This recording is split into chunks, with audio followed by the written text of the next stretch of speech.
Hello and welcome back to another data news of the week, the video where we go through all of the data storage news of the week that we couldn't squeeze into other videos. And I'll be honest with you guys, there's a few downer stories this week, so grab yourself a coffee or maybe something stronger. It's not been a cheerful week for data. First and foremost, eCh0raix is attacking again. Those that aren't aware, this has been a hack that's been around for quite a few years that seems to roll back and come back and forth every now and then, and it takes advantage of existing vulnerabilities in older firmware. For those that aren't aware, this is something that isn't just affecting Qnap this time, but Qnap and Synology in a minor degree.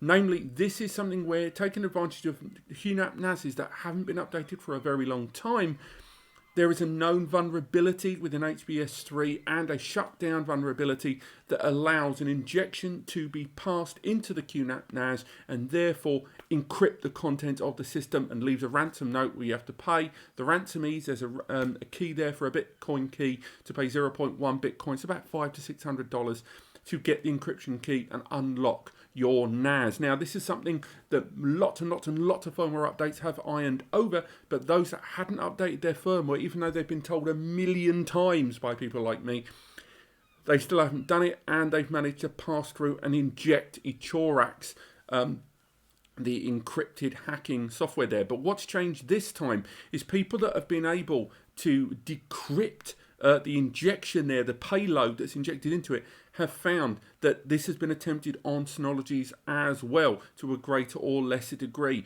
And if we go into the forums there on Bleeping Computer, there are people with mixed reports on this as well. And again, this is about having your firmware update as much as possible. And for those that don't update their firmware regularly enough and leave their NASes more or less connected to the internet insecurely, this is a big problem, guys. And if you're hearing this and you haven't updated your firmware, get on it. Carrying on with the subject of people trying to get into your data, another one that's come out with Synology being one of the earliest people to raise this, stealth worker botnet has been trying to brute force their way into Synology NAS systems. Now, this is a case of just generally spamming into a system to get in and then either injecting a payload system of encryption there or just locking the system out or withdrawing information. There's lots of stuff you can do at that point. But Synology are working with CERT, Computer Emergency Response Team, to work on this, and they've made it abundantly clear on their own platforms, and they've been incredibly proactive about telling users about this, that this hasn't come from any kind of exploit, this hasn't come from any kind of breaking into the back end of the system. This has been the result of credentials on systems already being compromised via other third-party means, computers being hacked and people not taking care of their passwords readily enough. This is not a hole in Synology's wall there. This is a way around it via other credential leaks in other ways and means, and then from that, brute force hacking attempts following through. And Synology again have been quite loud about this, about the way they're working on it and working with the CERT and users to make sure that no data gets through. So again, much more happy end to that story, I'd say, so far. You feeling bummed out yet? We're not quite to the bottom of the barrel yet. Next is SeniorAdvisor, a website over in the US that advises people about elderly care homes and services and stuff like that, due to a poorly constructed Amazon S3 bucket for all of their information and data about their users. 180 gigabytes of data within an Amazon S3 bucket due to the misconfiguring of the security credentials, no encryption. 3 million senior citizens had their data leaked online. All of their personal security information, their credentials, date of birth, address, that kind of thing was obtained. Damn, that is bad, let's be honest. And having that kind of incredibly personal information and that security information, which is no doubt repeated on other services online, is exactly how we end up with spam phone calls of people going, there has been a security incident, there is a warrant out for your arrest, and stuff like that. And the idea of scamming stuff happening like this, the result of people misconfiguring buckets and huge amounts of information online. For those that aren't aware, an Amazon S3 bucket is a kind of a plot of data online that you can work within, and you can roll back data and recover data quite safely. It's a big old area of cloud storage data there, which you can encrypt, and there's loads of security credentials. They do not have an excuse to be looking after that much information and not configuring these things appropriately in 2021, for God's sake. This is not Amazon's fault. It is very much on the shoulders of that company not doing a good enough job for data retention and security policies. Very, very bad show. I know what you're thinking, keep it light, Rob, and this next story, again, lovely little story for data for a lot of us moving forward, something to look forward to, really.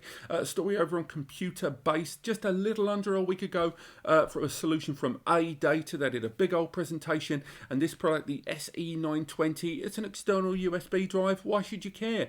Well, this is an external USB4 drive with a promised 4,000 megabytes per second connected speed. Wow. Now, very little is known about this SE920, and apparently after a little bit of chasing up by Computerbase, fair play to them, they're saying it's going to, ADATA have responded with no more information other than they're hoping for it to arrive in the first quarter of 2022. Now, this drive, again, you're taking advantage of USB 4, very, very important, so that's a 40 gigabit or 4 gigabyte connection or bandwidth connection there.